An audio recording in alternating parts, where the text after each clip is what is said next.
semua mendatangkan kebaikan. Seperti yang selalu saya sampaikan ke saudara bahwa khotbah saya selalu ada dijadikan lagu pujian. Ya, untuk khotbah kali ini juga sesuai dengan lagu tadi. Semua mendatangkan kebaikan. Ada kalimatnya dari pujian tadi itu, di bridge-nya, jika lautan dibelahkan. Pernah toh? Mulut singa dikatupkannya. Sudah pernah. Badai mengamuk pun diredakan. Sudah pernah. Terus kalimat ini, masihkah memilih tak percaya? Kalau saudara melihat ke belakang, saudara tentu pernah ditolong Tuhan, alami yang buruk. Nah, pertanyaannya, masihkah memilih tak percaya kali ini? Kemudian di referennya, di chorusnya berkata begini, semua mendatangkan kebaikan, takkan goyah imanku pada Tuhan. Tak ada sesuatu yang Tuhan tak mampu. Percaya Yesus pasti buka jalan. Itulah khotbah yang saya sampaikan hari ini. Saya ambil mengekspos satu kata, yaitu badai. Badai mengamuk pun diredakan. Masihkah memilih tak percaya? Semua mendatangkan kebaikan. Nah, badai, mendengar kata badai, di benak kita itu sudah terpampang situasi yang menakutkan, yang sulit, porak-poranda, sesuatu yang buruk intinya. Tapi di Bible ada banyak peristiwa, badai ini, badai itu, Tuhan bekerja dalam setiap badai mendatangkan kebaikan. Ada 3 badai yang ingin saya ekspos ke saudara, yang semuanya mendatangkan kebaikan. Supaya membuat kita ini terus beriman, ketika engkau alami badai apapun sekarang, berimanlah, badai ini pun mendatangkan kebaikan. 3 badai yang tertulis di Bible, sebagai contoh saja, yang pertama adalah badainya Yunus. Badai Yunus ini karena kesalahannya sendiri. Semua orang kan bisa salah. Sehingga bisa alami badai. Dalam keluarga, dalam kesehatan pun bisa loh saudara. Salah makan, akumulasi dari salah makan kena badai. Kesehatannya nggak karu-karuan. Nah, Yunus ini juga kena badai karena kesalahannya. Badai yang kedua, yaitu badai ketika murid-murid ada di perahu bersama Yesus. Badai yang ketiga adalah badai yang ketika Paulus ada di sebuah kapal dengan 276 orang alami badai. Kalau badai Yunus itu badai karena salahnya dewek. Kalau badai murid-murid dengan Yesus itu mereka ini sedang baik-baik menuruti kehendak Tuhan. Tapi toh juga kena badai. Yang ketiga, badai yang Paulus alami itu badai karena salahnya orang. Yuk kita lihat satu persatu ya. 3-tiganya itu loh mendatangkan kebaikan. Itu kerennya Tuhan. Dan Tuhan mereka adalah Tuhan kita. Kalau Tuhan bisa semua mendatangkan kebaikan. Ayo kita imani pulang dari tempat ini, badai apapun yang sedang kau hadapi, Tuhan berperang ganti kita. Engkau berdiam diri saja. Engkau akan keluar sebagai pribadi yang berkemenangan. Katakan amin. Oke, Pastor Cornel mau nyampaikan? Boleh deh, ayo. Badai yang pertama biarkan yang gemuk aja. Iya, yang gemuk soalnya banyak badainya. Iya, puji Tuhan. Shalom Bapak Ibu semuanya yang dikasih Tuhan. Iya, seperti kata Pastor Yusak tadi, ada 3 badai yang dicatatkan oleh perjanjian lama bahkan perjanjian baru dalam Bible. Yang pertama adalah badai Yunus. Saya mau ulas sedikit tentang badai Yunus. Badai Yunus adalah badai yang dialami oleh Yunus karena kesalahannya sendiri. Berapa banyak di antara kita yang kadang-kadang dalam kehidupan kita merasa bahwa, waduh badainya ini kayaknya karena kesalahan kita sendiri. Demikian dengan Yunus, dalam kisahnya dalam kitab Yunus, seperti kita tahu bersama bahwa Tuhan punya rencana yang besar atas umat manusia, khususnya untuk orang-orang di Niniwe, dan oleh sebab itu Tuhan mau memakai Yunus untuk merealisasikan apa yang menjadi rencana besarnya tersebut. Nah, tetapi waktu Tuhan berbicara kepada Yunus, Yunus saat itu menolak mentah-mentah apa yang diperintahkan Tuhan untuk pergi ke Niniwe. Dan kita tahu bersama bahwa Yunus itu tidak mau pergi dan dia malah kabur. Dengan menggunakan kapal, dia melarikan diri ke Tarsis. Betul? Dan bagi Tuhan, Tuhan tidak punya plan B. Ingat, catat sekali lagi, garis bawahi kata-kata ini. Tuhan tidak pernah punya plan B. Rencana besar yang Tuhan miliki adalah rencana yang besar dan mulia. Dan itu harus direalisasikan oleh Yunus. Dan oleh sebab itu, karena ketidaktaatan Yunus, karena kesalahan Yunus, Tuhan kirimkan badai. Badai yang sangat besar dan dahsyat, menerpa kapal yang ditumpangi oleh Yunus dan orang-orang yang ada di kapal itu, dan sehingga kapal itu hampir hancur. Sedemikian hebatnya badai tersebut, sampai kapalnya hampir hancur. Dan Yunus tahu benar bahwa dialah penyebab daripada badai tersebut. Dia tahu, dia sadar diri, dia tahu diri bahwa kayaknya ini gara-gara aku nggak nurut sama perintah Tuhan. Maka badai ini dikirim oleh Tuhan. Dan agar badai itu reda, Yunus meminta orang-orang yang ada di kapal itu untuk membuang dirinya ke dalam laut. Kita baca bersama dalam Yunus 1 ayat 15 sampai dengan 17. Lalu mereka mengangkat Yunus dan melemparkannya ke laut, dan laut pun menjadi tenang. Orang-orang itu menjadi sangat hormat kepada Yahwe, lalu mereka mempersembahkan kurban sembelihan kepada Yahwe dan bernazar. Atas ketentuan Yahwe, seekor ikan yang sangat besar menelan Yunus. Yunus pun berada di dalam perut ikan selama 3 hari 3 malam. 3 hari 3 malam Bible menulis Yunus ada di dalam perut ikan.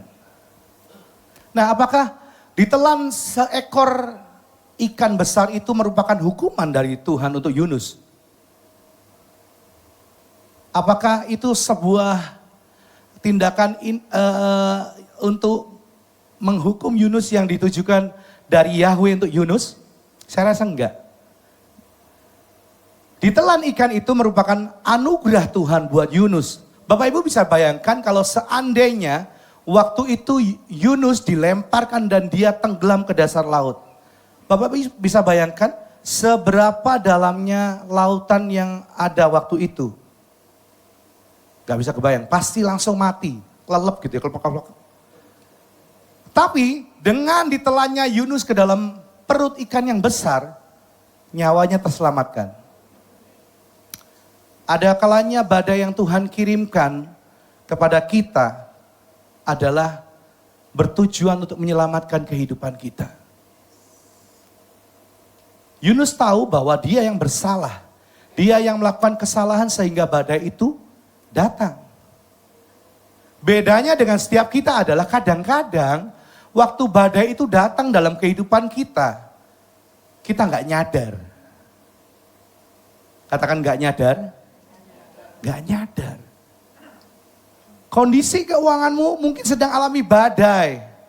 Dan engkau nggak sadar bahwa badai itu ditimbulkan karena kesalahan kita. Saudara berani memutuskan untuk mungkin ada yang terjerat pinjol. Saudara dengan berani, lah gampang lah nanti bisa diatasi. Saudara itu yang membuat saudara berbuat salah dan akhirnya badai itu datang dalam kehidupanmu. Mungkin ada kalanya saudara melihat rumah tangga anakmu hancur, kacau balau. Saudara nggak nyadar bahwa saudara sebagai orang tua adalah penyebab dari kacau balaunya rumah tangga anak bapak ibu saudara. Tidak jarang orang tua yang sering intervensi ke dalam rumah tangga anak dan menantunya. Dan itu yang menyebabkan badai dalam keluarga anak bapak ibu saudara semuanya. Yunus tahu benar bahwa dia adalah sumber dari masalah itu. Kesalahan Yunus itu adalah yang membuat badai itu datang dalam kapal itu. Kita baca dalam Yunus 2 ayat 10. Berfirmanlah Yahweh kepada ikan itu, lalu ikan itu memuntahkan Yunus ke darat. Iya, seperti kita tahu bersama bahwa setelah 3 hari Tuhan berbicara kepada ikan itu. Dan gak tahu saya, gak ada ayatnya sih ditulis dengan detail. Apa yang terjadi dengan ikan itu sehingga dia memuntahkan Yunus kembali ke permukaan. Untungnya ada yang bilang saya gini, kok ya untung ya Yunus itu dikeluarkan lagi lewat mulut. Bukan lewat, ya Bapak Ibu tahu sendiri lah ya. Itu anugerah buat Yunus. Dan oleh sebab itu waktu Yunus ada di dalam perut ikan, dia bertobat. Dia berdoa dan dia bertobat dan dia janji untuk mematuhi perintah Tuhan dan dia pergi ke Niniwe untuk menyerukan pertobatan. Nah, oleh karena pertobatan Yunus ini 120.000 orang penduduk Niniwe diselamatkan. Mereka bertobat dan mereka diselamatkan. Kita berikan tepuk tangan yang paling meriah buat Tuhan. Ada banyak kali mungkin kita nggak tahu kenapa sih badai ini bisa terjadi dalam kehidupan kita. Apa maksud Tuhan? Saya mau bilang buat Bapak Ibu Saudara siang hari ini. Mungkin Tuhan mau memakai engkau melalui badai yang kau alami. Engkau bertobat dan engkau dipakai Tuhan untuk menyelamatkan orang lain. Yang setuju katakan amin. Tuhan bukan mau menghukum para pelaut bahkan orang-orang yang ada di kapal itu. Bahkan juga Tuhan tidak bermaksud untuk menenggelamkan Yunus atau menghukum atau menakut-nakuti Yunus. Namun kita percaya bahwa Tuhan mau membawa Yunus pada jalannya yang benar dan untuk menggenapi rencana Tuhan yang besar. Coba saudara bayangkan waktu itu Yunus dimakan ikan dan dia nggak bertobat, tidak akan ada keselamatan untuk penduduk Niniwe. Kalau Yunus tetap tinggal di dalam zona nyamannya, dia tidak akan menyelamatkan banyak jiwa. Demikian halnya dengan kita, waktu kita hidup dan tinggal di dalam zona nyaman kita, saudara nggak akan pernah dipakai untuk menyelamatkan jiwa-jiwa. Apakah harus kita alami badai dulu, baru kita boleh menyelamatkan banyak jiwa jadi berkat buat orang lain? Tentu tidak. Tetapi biarlah mungkin setiap kita yang saat ini sedang alami badai, percayalah bahwa Tuhan punya maksud, Tuhan punya rencana tersendiri. Dia masih punya rencana yang besar atas hidup saya dan hidup Bapak Ibu Saudara semuanya. Yang percaya katakan amin. Mungkin ada di antara kita yang sudah bertahun-tahun jadi jemaat biasa. Mungkin 1 tahun, oh saya 3 tahun, saya 5 tahun, saya 10 tahun, saya 15 tahun. Bahkan mungkin ada yang 20 tahun mungkin ke atas. Saudara cuma duduk diam sebagai jemaat Tuhan biasa. Menerima pelayanan, menerima mujizat Tuhan, menerima firman Tuhan, menerima kunjungan. Bahkan saudara mungkin setiap kali ke gereja saudara minta, Pastor tolong doakan saya. Saudara didoakan. Menerima terus, tetapi saudara tidak pernah lakukan sesuatu untuk orang lain, untuk orang yang di luar. Mungkin dengan badai yang saat ini sedang kau alami dalam kehidupanmu, Tuhan mau pakai engkau untuk menjadi berkat buat orang lain. Yang setuju katakan amin. Melalui hidup kita, ada banyak orang yang akan mengenal Tuhan Yesus. Melalui hidup kita, ada banyak orang-orang yang akan datang ke gereja. Berapa banyak kita rindu tempat ini dipenuhi oleh jiwa-jiwa. Boleh lambaikan tangan Bapak Ibu Saudara semuanya? Percaya itu yang terjadi. Amin. Melalui mungkin kata-kata motivasimu, engkau dipakai Tuhan untuk mendorong orang untuk melayani Tuhan. Badai Yunus diizinkan Tuhan terjadi supaya setiap kita kembali kepada kehendak Tuhan. Kita yang dahulu mungkin santai-santai, hidup tenang, hidup nyaman. Mungkin Tuhan izinkan hari-hari ini kau alami badai. Tetapi percayalah, seandainya pun badai itu harus terjadi dan engkau alami, ada rencana Tuhan yang luar biasa. Tuhan mau pakai engkau untuk jadi berkat dan membawa banyak jiwa kepada Tuhan. Yang percaya dan setuju katakan amin. Boleh kita berikan tepuk tangan sekali lagi buat Tuhan. Haleluya. Amin, amin. Mana badaimu katanya banyak. Ya baik saudara. Badai Yunus ini karena kesalahannya sendiri. Tetapi Tuhan itu Tuhan yang penuh rahmat dan belas kasihan. Untungnya kok dia sadar, tahu gitu loh. Bedanya kita yang nggak tahu. Yunus tahu, kita tahu, kita yang nggak tahu. Yunus tahu bahwa badai itu dia yang menyebabkan, dia dibuang ke laut. Tapi Tuhan itu memberi anugerah dimakan ikan itu supaya Yunus diberi kesempatan lagi. Ketika dapat anugerah dia doa dan tak tobat, lalu dimuntahkan dan dia ngerjakan kehendak Tuhan. Kalau dapat anugerah itu mesti mensyukuri. Kemarin saya ikut Natalan di mana itu? FB Favor Surabaya Barat ya. Pak Budi Yosep ya. Waktu perjalanan pulang itu saya dapatkan pemahaman begini. Memang harusnya ya anak-anak Tuhan itu, kalau Yunus 120.000 orang. Anak-anak Tuhan itu mesti melangkah untuk bagaimana, satu, melalui dia orang percaya Yesus, dua, melalui dia orang ke gereja, tiga, melalui dia orang didorong untuk melayani. Dan kalau ada Pak Sam di sini, lalu Pak Budi di barat, wah kan keren saudara-saudara. Dan naga-naganya, bukan singa-singanya, naga-naganya itu akan jadi besar gitu deh saudara.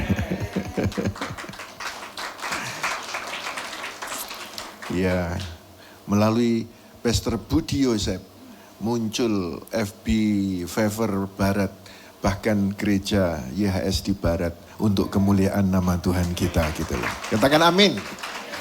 Apalagi ada anaknya sekolah hamba Tuhan loh. Ya tahu Pak Sam ya. Kapan itu selesainya Pak Budi ya? 1 tahun lagi, 2 tahun lagi? Cuma tinggal 1 tahun lagi ya. Sekolahnya di Hillsong lagi saudara. Jadi nanti memimpin di Surabaya Barat sana. Melalui kita, dulu saya melalui guru sekolah di SMP, guru agama. Kan saya di keluarga Konghucu toh. Saya bolak-balik dibawa ke Gunung Kawi sama papa mama. Tetapi kelas 2 SMP ada guru agama yang memperhatikan saya. Lalu saya dibawa percaya Yesus, dibawa ke gereja, didorong untuk melayani. Jadilah saya. Melalui saya, akhirnya jangkau adik-adik, jangkau kakak-kakak, jangkau mama papa, plus kemudian pelayanan mendirikan gereja di A, B, C, D, E, F, G, bahkan sampai ke luar negeri. Jadi melalui guru agama satu itu yang di desa bisa seperti Yunus 120.000, ini tidak tahu berapa ini. Nah saya rindukan supaya melalui YHS Praksis Surabaya ini gara-gara saudara, orang percaya Yesus, orang ke gereja, orang melayani. Coba dihitung sih, ada berapa yang sudah saudara dapatkan atau saudara tinggal nyaman saja? Coba dilihat, melalui saudara berapa orang yang ke gereja. Saya lihat Pak Jo dan istrinya ini sudah harus khotbah 2025 itu. Harus sudah. Diterima, tidak diterima, pokoknya mesti khotbah itu ya. Lalu Bu Hung, Bu Hulda, itu khotbahnya keren loh saudara. Waduh itu keren itu. Jadi kalau nanti 2025 itu mereka muncul di sini, ojo mulai. Wes mulai aku kalau Pak Bu Hulda yang khotbah enggak. Support lah saudara-saudaraku. Jadi 2025 nanti Bu Hulda khotbah, Bu Pet khotbah, Pak Jo khotbah. Jadi orang-orang ini supaya betul-betul enggak tinggal nyaman tapi kemudian melangkah seperti Yunus nih. Enggak perlu, tadi Pak Kornel bilang apakah mau kena badai dulu baru boleh melayani? Enggak. Saudara semuanya ambil bagian, badai itu membawa kebaikan, membawa kembali pada kehendak Tuhan. Oke, yang kedua sekarang saudara, badai yang dialami oleh murid-murid ketika bersama Yesus di perahu. Tidak usah dibaca ya, ayatnya itu sudah hafal. Waktu itu terjadi badai, Yesus tidur di buritan, lalu murid-murid takut. Nah badai ini kebalikan dari badai Yunus. Kalau badai Yesus terjadi karena melakukan kehendak Tuhan. Murid-murid ini melakukan kehendak Tuhan. Nah saudara-saudara, apa yang terjadi dengan mereka ini? Mereka sedang melakukan kehendak Tuhan kok kena badai. Ini seringkali ditanyakan oleh banyak orang Kristen. Sehingga mereka berkata, ojo baptis. Mari baptis nanti banyak loh masalahnya. Sehingga orang gak berani baptis. Padahal saudara, ketika engkau baptis, ketika engkau sungguh-sungguh kena masalah ini loh semua mendatangkan kebaikan. Malah mendatangkan kebaikan. Percaya katakan amin. Sebab itu saudara harus paham, aku milik Tuhan, aku warga surga, aku ciptaan baru. Kalau kena badai, ini mendatangkan kebaikan. Dan kebalikannya, kalau saudara sedang melihat orang kena badai, jangan dihakimi. Jangan dihakimi. Karena belum tentu badainya seperti sama, tapi alasannya belum tentu sama. Misal, saudara melihat di Bible ada 3 orang disalib. 3 orang disalib. Apakah semua mereka itu orang jahat? Tidak. Satunya juru selamat, satunya penjahat, satunya bertobat. Kan beda. Jangan gegabah menghakimi orang. Contoh lagi, ada 2 orang di penjara. 2 pria di penjara. Satunya gara-gara wanita, satunya gara-gara menolak wanita. Yang satu bernama Simpson karena digoda perempuan, Delilah. Yang satu bernama Yusuf karena menolak digoda perempuan, yaitu istri Potifar. Badannya bisa sama, keadaannya bisa sama, alasannya belum tentu sama. Sebab itu don't judge a book by its cover. Jangan saudara menilai buku itu dari sampulnya. Jangan gegabah menghakimi orang. Semua orang itu ada badainya, tetapi kalau engkau menghakimi, engkau nggak tahu masalah, engkau akan malah menjadi orang yang buruk. Tetapi yang benar adalah ketika engkau sendiri kena badai, yakin ini mendatangkan kebaikan. Kalau engkau melihat orang kena badai, tekap mulutmu, jangan menghakimi. Karena kita tidak tahu dengan alasan apa orang itu kena badai. Nah, sekarang balik kepada ketika Yesus dan murid-murid di perahu. Saat alami badai, apa yang dilakukan oleh Yesus? Dia tidur di buritan. Murid-murid ketakutan. Lalu mereka membangunkan Yesus. Yesus lalu menghardik badai tersebut. Saya percaya saudara, iman yang bisa berbicara kepada badai adalah iman yang belajar tidur di tengah badai.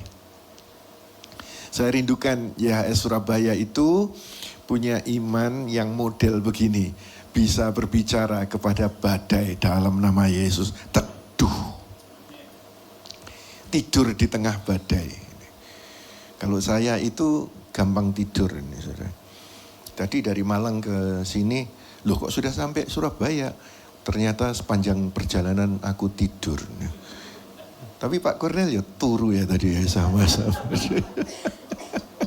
Satu mobil dia tidur, saya tidur. Ya katanya Bu Hana, kalau suamiku itu kepalanya besar. Ya. Orangnya pinter, gampang turu. Jadi kalau saya tidur itu nempel bantal gitu sudah tidur. Kecuali kalau kakean kopi. Kan saya kalau minum kopi itu pas enak gitu ya tak gelogok. Satu lagi gelogok. Orang-orang berkata, minum kopi caranya nggak begitu, sedikit gitu. Nah saudara, mudah untuk tidur. Saya rindukan supaya semua saudara ini adalah orang-orang yang bisa tidur di tengah badai. Karena apa? Anugerahnya, kalau Yunus tadi anugerahnya di mana? Salah. Ngaku salah. Lalu dapat anugerah perut ikan, itu anugerah. Dan ketika dapatkan anugerah perut ikan itu doa dan tobat. Lalu dikasih kesempatan jalan.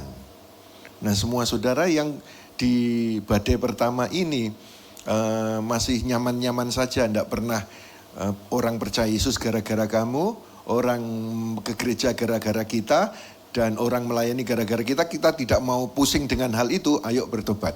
Dikasih kesempatan kedua setelah khotbah ini. Setuju katakan amin? Toleh kanan kiri. Kesempatan kedua yo. Kesempatan kedua. Oke, nah anugerah yang kedua ini saudara, yaitu badai yang dialami oleh Yesus dan murid-murid. Anugerahnya di mana oleh murid-murid ini? Yaitu di perahu itu bukan ada ikan, di perahu itu ada Yesus. Jadi badai sekenceng apapun dalam hidupmu itu loh sudah ada Kristus Yesus. Hal ini memberi pengertian bahwa kedamaian itu bukan karena ketidakadaan badai. Mereka itu bisa, Yesus bisa tidur di tengah badai, murid-murid aman di tengah badai. Jadi kedamaian itu bukan karena ketidakhadiran badai, tapi karena ada Yesus Sang Raja Damai dalam kehidupan kita semuanya. Ayo kita bersorak-sorai meriah bagi Kristus Yesus Tuhan kita. Dalammu ada Yesus, Sang Peneduh damai badai itu. Katakan amin. Saat badai masalah, takut datang, iman yang harus muncul. Let your faith bigger than your fear. Biarlah imanmu lebih gede dari takutmu. Tidak apa-apa mulai dari kecil. Tetap ibadah, tetap menyembah, tetap membaca firman, tetap memperkatakan firman. Mendengar firman, dan seterusnya. Iman menjadi besar. Saya beritahu kepada saudara bahwa iman jemaat itu bisa loh lebih gede daripada iman pastornya. Baru-baru ini saya diingatkan Tuhan gitu loh. Pernah saya di Surabaya itu mendoakan seorang ibu sakit demam tinggi nggak turun-turun. Katanya orang awam berkata ususnya lengket. Doa. Saya kalau doa kan beda sama orang-orang pada umumnya toh. Kalau orang-orang pada umumnya itu doa kan panjang, lebar dan lama toh. Apalagi kalau doa makan panjang lebar lama sampai kelotekan itu. Kelotek enggak selesai. Kalau saya kan pendek saja ini. Doa mendoakan orang sakit ya pendek saja. Nah, setelah saya dari rumah sakit itu mendoakan orang sakit, pulang dihubungi lagi besoknya. Doanya kemarin enggak mantap, tolong doakan lagi. Jadi saya dinilai oleh jemaat khotbah doanya nggak mantep. Ya sudah, kebetulan kok ya pas saya free itu saya datang lagi ke rumah sakit itu doa lagi. Tapi saya sudah antisipasi. Sini tanganmu mana? Setelah saya doa tuh, tanganmu mana? Tangan adiknya maksud saya. Setelah ini nanti kamu yang doa sendiri ya untuk cecemu ya. Tumpang tangan ya. Tuhan bubuhkan kuasamu pada tangan ini, kalau dia tumpang tangan atas cecenya yang sakit, alami kesembuhan dalam nama Yesus. Amin. Dah. Antisipasi supaya saya nggak dipanggil lagi. Saudara-saudara. Pulanglah saya. Setelah pulang. Beberapa hari kemudian, datang loh saudara ke rumah. Panggil lagi aku ini. Ternyata enggak saudara. Saya dibawain bingkisan nih. Waduh, dia berkata begini, kakak saya sudah sembuh, sudah keluar rumah sakit, saya doakan sendiri. Kayak dikuampleng saya saudara-saudara. Tak doakan sendiri gak waras, didoakan jemaat waras. Saya kok minta hikmat Tuhan, kenapa ya Tuhan? Karena dia doa dengan iman yang didorong dengan kasih. Oh gitu toh Tuhan. Nah ini saya sharekan kepada saudara. Jadi engkau itu ya ndak usah tergantung sama orang-orang yang kau anggap lebih senior. Ndak saudara. Engkau punya iman, dorong dengan kasih. Bang. Doa orang benar disertai dengan percaya, besar kuasanya. Katakan amin. Apalagi didorong dengan kasih itu. Puji Tuhan saudara. Jadi itu, nah ini di Malang, di Surabaya, sekarang di Malang saudara. Ada satu ibu yang sakit di rumah sakit Singapura itu sudah 2 bulan, gak sembuh-sembuh. Di rumah sakit 2 bulan. Saya kunjungi sama Bu Hana ke Singapura.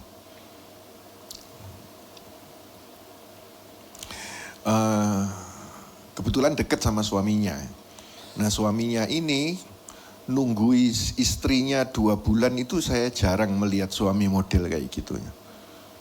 Nah ketika sampai di sana ngobrol-ngobrol, dia bisa punya iman begini. Didoakan Pastor Yusak, ini nanti ya sumurnya Pastor Yusak nyembur, istriku sembuh. Jadi ceritanya gini, istrinya itu keluar air terus, jadi di sini itu bolong, sudah bolong keluar air terus gitu. Sumurnya Pastor Yusak mengalir, nyembur, istriku mampet, lalu pulang.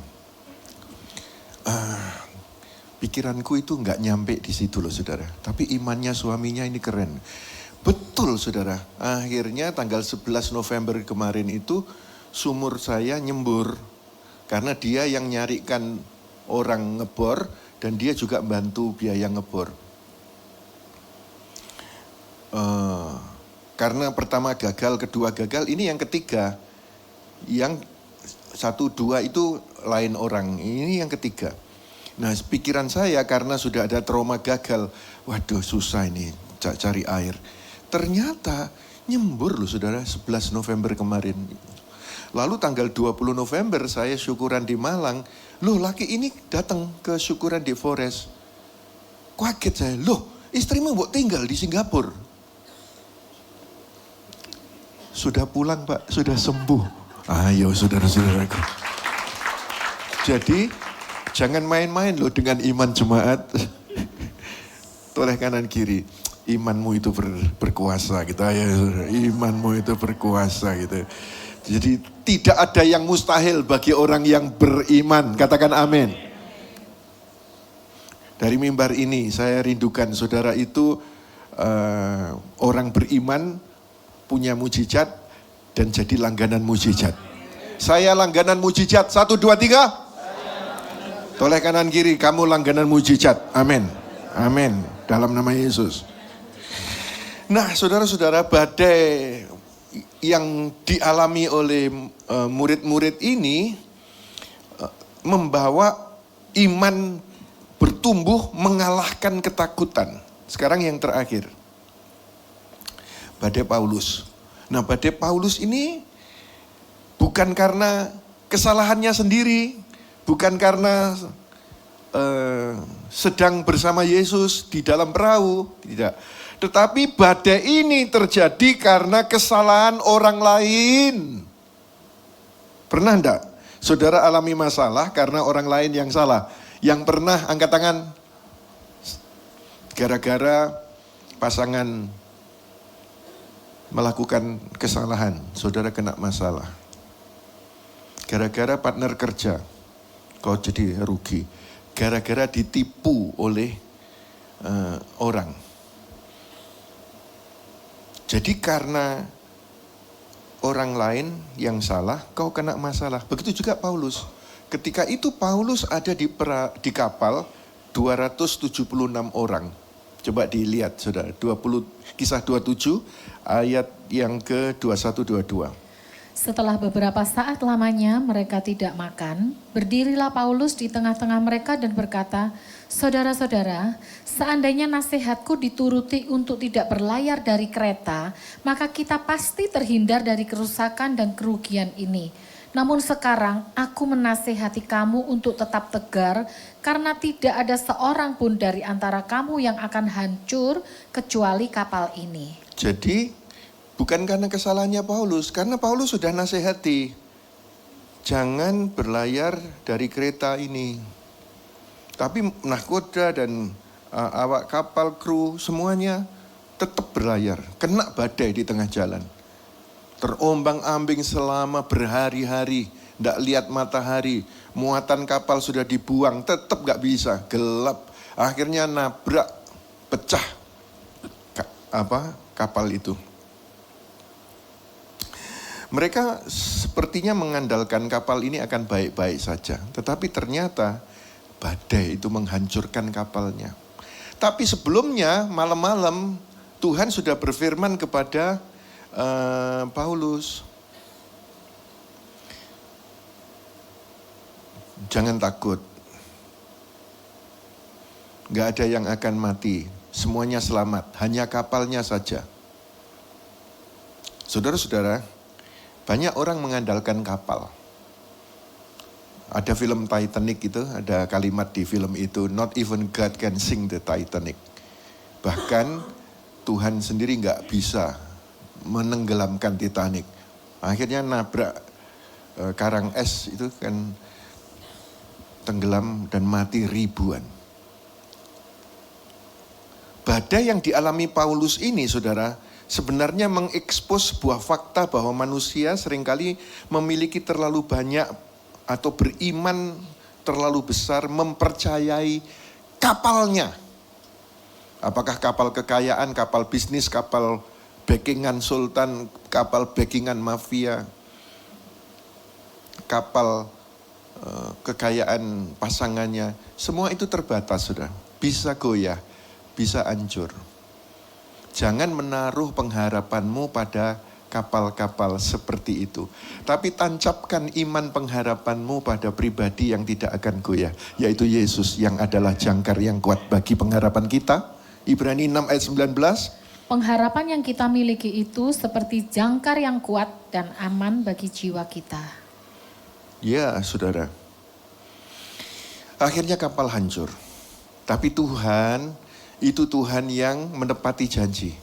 Dan betul gak ada satupun yang mati. Caranya kayak apa? Kapal itu sempat pecah. Saudara, ketika kapal itu pecah,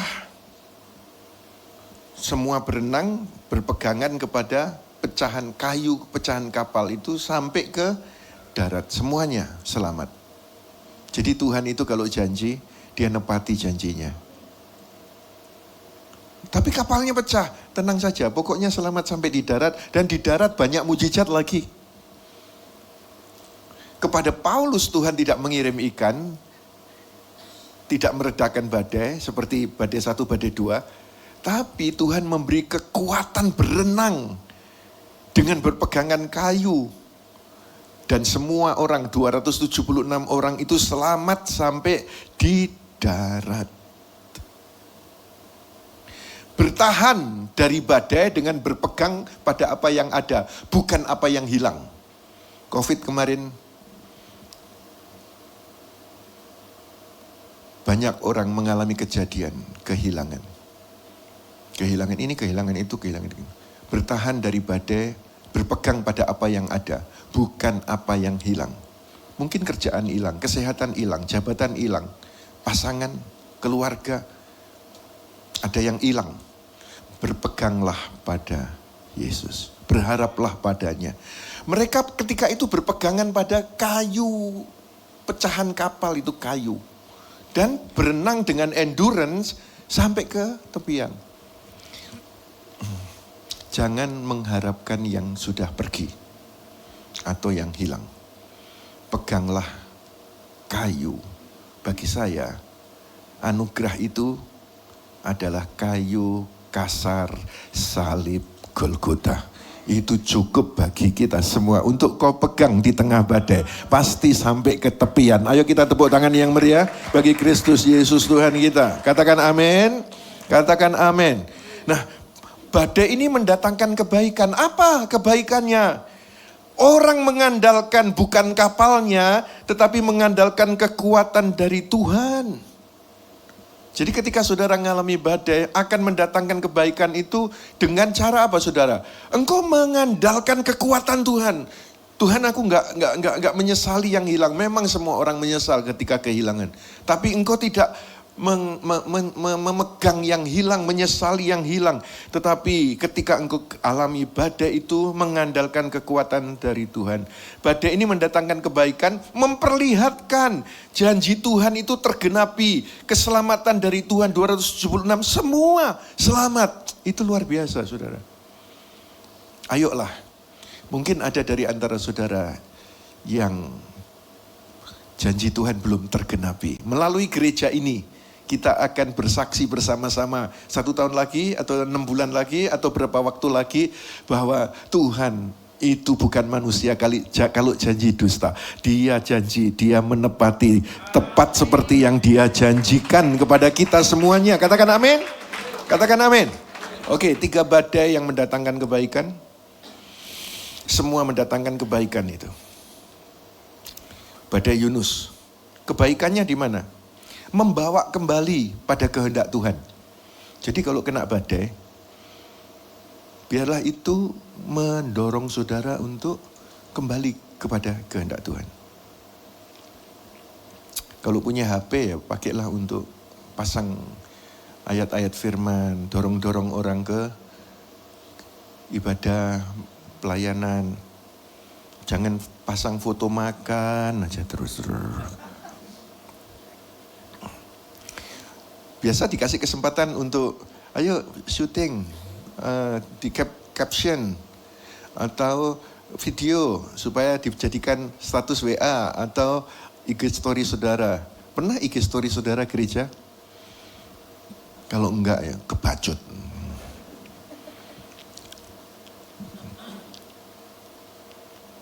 Sementara IG story saudara restoran ini, restoran itu. Kecuali saudara di endorse oleh klinik ini, klinik itu ya wes pasangan itu. Nah saudara ini kan bukan hanya di endorse oleh gereja, tetapi saudara warga surga loh. Ini pekerjaan Bapa. Kenapa engkau tidak pakai yang ada itu? Membawa saudara kembali kepada kehendak Tuhan. Badai yang kedua, kebaikannya di mana? Menumbuhkan iman. Mengalahkan ketakutan. Kan Yesus berkata, kenapa kamu kurang percaya? Lalu Yesus meneduhkan badai. Biarlah badai itu saudara, engkau mengalahkan ketakutan dengan iman, itu mendatangkan kebaikan. Yang ketiga, badai Paulus itu mendatangkan kebaikannya di mana? Mengajar, mengandalkan kekuatan dari Tuhan. Kebaikannya memperlihatkan ada keselamatan dari Tuhan. Semuanya diselamatkan. Sebab itu kita bisa melalui J-Worship berkata lewat pujian, semua mendatangkan kebaikan. Nanti saudara pulang di kendaraan umum, di mobil, di rumah, senandungnya adalah lagu khotbah hari Minggu ini. Semua mendatangkan kebaikan, dan apa yang kau ucapkan, kau dapatkan, apa yang kau akui, kau miliki dalam nama Yesus. Mari kita berdiri bersama-sama, puji Tuhan.